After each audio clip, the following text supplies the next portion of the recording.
Fashion के सबसे अच्छे कपड़े भले ही हमारे पास हों, पर रहने की जगह नहीं। फैशन हमेशा से समय का आईना रहा है। ये मौसम, नए रुझानों यानी ट्रेंड्स और संस्कृति के साथ बदलता रहता है। ये हमारे रोजमर्रा के जीवन का एक जरूरी हिस्सा है, जो हमें खुद को व्यक्त करने में मदद करता है और एक बयान देने के लिए भी इस्तेमाल किया जा सकता है। इसके अलावा फैशन व्यक्तित्व और शैली दिखाने का एक तरीका हो सकता है। चाहे कोई व्यक्ति नवीनतम रुझान पहन रहा हो या कुछ अधिक क्लासिक, कपड़ों का चुनाव एक व्यक्ति के बारे में बहुत कुछ बताता है। तो आइए जानें फास्ट फैशन को और उसके परिणामों को। फैशन लगातार बदल रहा है, हालांकि हाल के वर्षों में ये और भी तेजी से बदला है। इसका नतीजा ये है कि जो चीज आज मशहूर है वह कल पुरानी हो सकती है। पहले फैशन एक धीमी गति वाला उद्योग था, जहां नए स्टाइल साल में केवल 1 या 2 बार ही आते थे। लेकिन फास्ट फैशन ने इसे बदल दिया है। अब हर हफ्ते नए स्टाइल दुकानों में आ जाते हैं। संयुक्त राष्ट्र के अनुसार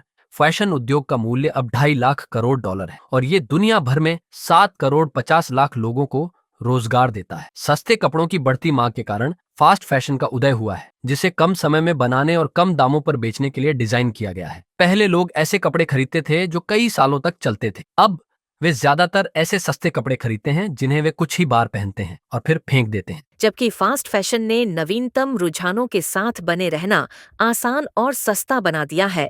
इसने एक बार इस्तेमाल करके फेंकने की संस्कृति को भी बढ़ावा दिया है, जहां लोग अपने कपड़ों को कम महत्व देते हैं और उनकी देखभाल कम करते हैं। जैसे जैसे ज्यादा से ज्यादा लोग फास्ट फैशन अपना रहे हैं, कपड़े सस्ते और बनाने में आसान होते जा रहे हैं। ये उपभोक्ताओं को तुरंत संतुष्टि भी देता है। आजकल एक आम आदमी 15 साल पहले की तुलना में 60% ज्यादा कपड़े इस्तेमाल करता है। ऑक्सफैम के अनुसार एक औसत ब्रिटिश नागरिक के पास 57 बिना पहने हुए कपड़ों के आइटम होते हैं। यूरोपीय संघ कपड़ा और परिधान का एक बड़ा आयातक है, जो दुनिया भर के आयात का 23% हिस्सा है। यूरोपीय संघ के भीतर सबसे बड़े कपड़ा बाजार यानी इटली, नीदरलैंड, स्पेन और यूके यूरोपीय संघ की खपत दर के 72% के लिए जिम्मेदार थे और इसमें प्रतिवर्ष 5.8% की वृद्धि हुई। अमेरिका फैशन परिधान का दुनिया का सबसे बड़ा उपभोक्ता है। हाल के वर्षों में फैशन ने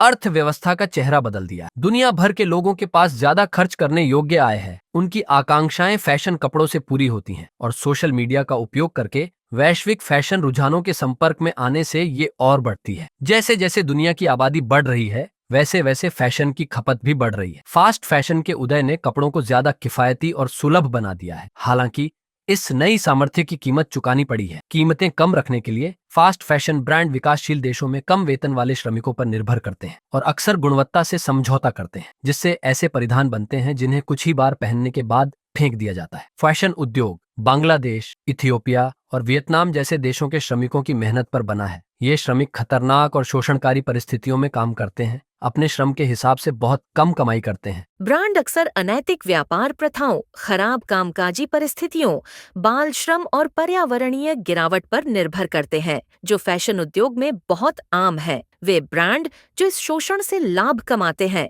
दुर्भाग्य से घर घर में जाने जाते हैं। वे ही उत्पादन की शर्तें तय करते हैं और इस प्रकार इन श्रमिकों की कामकाजी परिस्थितियों के लिए अंततः जिम्मेदार हैं। फिर भी बार बार इन ब्रांडों को बाल श्रम का उपयोग करते हुए, श्रमिकों को न्यूनतम मजदूरी से कम भुगतान करते हुए या उन्हें असुरक्षित परिस्थितियों में काम करने के लिए मजबूर करते हुए रंगे हाथों पकड़ा गया है। 2014 में राणा प्लाजा फैक्ट्री परिसर आपदा में 1,138 परिधान श्रमिकों ने अपनी जान गंवाई। बांग्लादेश $38 अरब के कारोबार के साथ एक प्रमुख कपड़ा निर्यातक है और वियतनाम भी इसी तरह की मात्रा के साथ है। वैश्वीकरण का मतलब है कि फैशन को दूर के देशों में सस्ते में बनाया जा सकता है। इसे फैशन निवेशक चेसिंग द नीडल कहते हैं।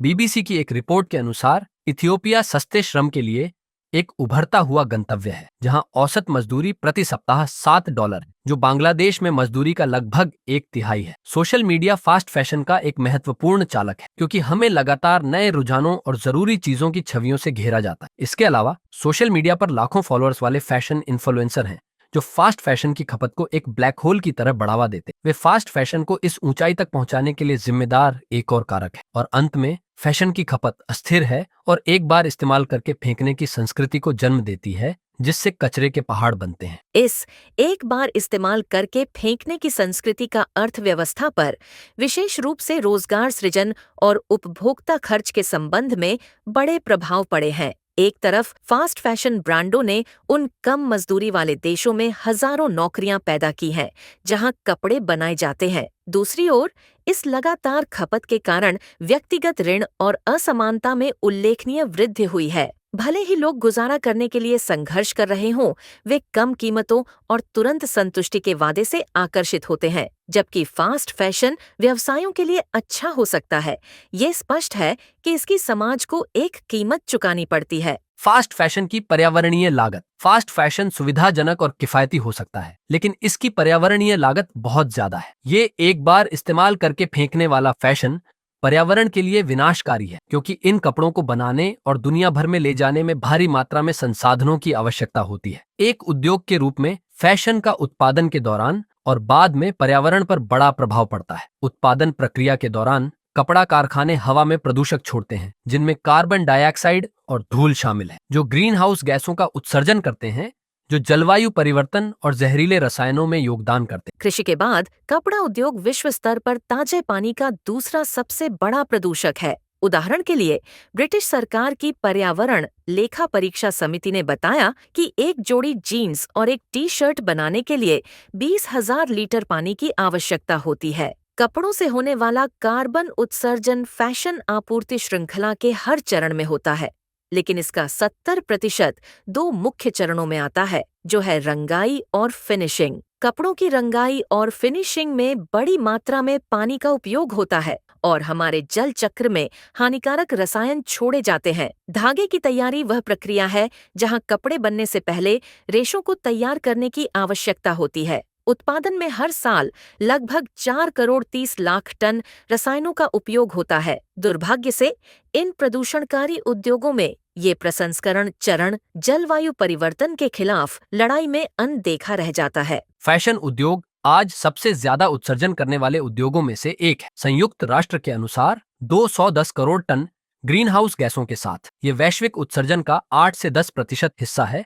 जो फ्रांस, जर्मनी और ब्रिटेन के संयुक्त उत्सर्जन से भी ज्यादा है। ये चौंकाने वाला आंकड़ा कुल ग्लोबल वार्मिंग के 4% के वार्षिक ग्रीन हाउस गैस पद चिन्ह में बदल जाता है। अनुमान बताते हैं कि ये 2030 तक 270 करोड़ टन तक बढ़ सकता है। ये प्रदूषक श्रमिकों और आसपास के समुदायों के स्वास्थ्य पर प्रतिकूल प्रभाव डाल सकते। कपड़ों के बनने के बाद उनमें अक्सर ऐसे विषाक्त पदार्थ होते हैं जो पहनने या धोने पर निकल सकते हैं। ये विषाक्त पदार्थ हमारे जलमार्गों और महासागरों में प्रवेश कर सकते हैं, जहां वे समुद्री जीवन को नुकसान पहुंचा सकते हैं और खाद्य श्रृंखला में प्रवेश कर सकते हैं। जहरीले रसायनों का उपयोग भी फैशन उद्योग में व्यापक है। कई लोकप्रिय कपड़े जैसे पॉलिएस्टर पेट्रोलियम आधारित सिंथेटिक फाइबर से बने होते हैं, जो पर्यावरण में हानिकारक रसायन छोड़ते हैं। ये हर साल अनुमानित 270 करोड़ बैरल तेल का उपयोग करता है। सिंथेटिक कपड़े मानव निर्मित सामग्री जैसे पॉलिएस्टर, नायलॉन और एक्रिलिक से बने होते हैं।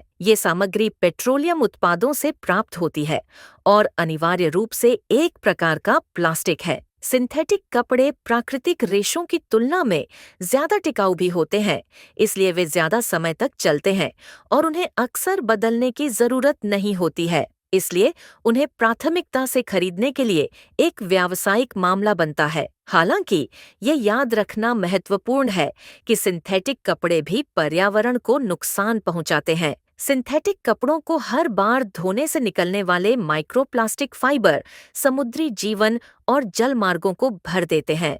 तो आइए जानें कि इसका समाधान क्या हो सकता है। इसमें पहला कदम हो सकता है अपनी उपभोग की आदतों के प्रति अधिक सचेत होना। अगला, हमें खुद से उन कपड़ों के बारे में कठिन सवाल पूछना शुरू करना होगा जो हम खरीदते और पहनते हैं, जैसे कि वे कहाँ बने थे, उन्हें कैसे बनाया गया था। जब हम उनका उपयोग करना समाप्त कर देंगे तो उनका क्या होगा। अधिकांश वस्त्रों को रिसाइकल या फिर से इस्तेमाल किया जा सकता है, लेकिन दुर्भाग्य से कई लैंडफिल में समाप्त हो जाते हैं। हमें फैशन के बारे में सोचने के तरीके को बदलना होगा और अधिक टिकाऊ मॉडल की ओर बढ़ना होगा, जिसका मतलब है कि कम कपड़े खरीदना और केवल वही खरीदना जिसकी हमें जरूरत है। दूसरा, नए कपड़े खरीदते समय ऐसी चीजें देखें जो टिकाऊ सामग्री से बनी हों, जैसे कि जैविक कपास, बांस का कपड़ा, लिनन का कपड़ा, ऊन। भांग का कपड़ा और झूठ। दूसरा समाधान हो सकता है कि हम मात्रा से ज्यादा गुणवत्ता को चुनें, इसलिए अच्छी तरह से बने कपड़ों में निवेश करें जो टिकाऊ रहेंगे। ऐसे कालातीत शैलियों यानी टाइमलेस स्टाइल्स को चुनें जिन्हें आप आने वाले वर्षों तक पहनेंगे।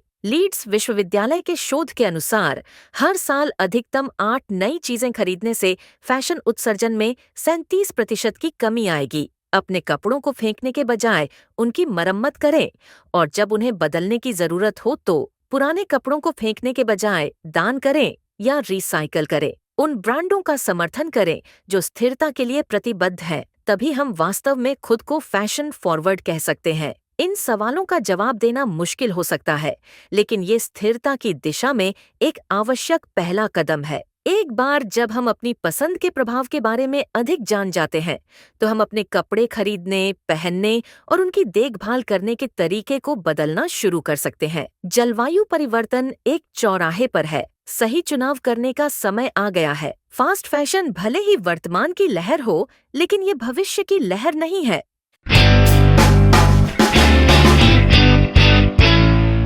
तो ये था एक्सपर्ट एक्स का एक और संस्करण। ऐसे अन्य विषयों के लिए हमसे आगे भी जुड़े रहिए। धन्यवाद।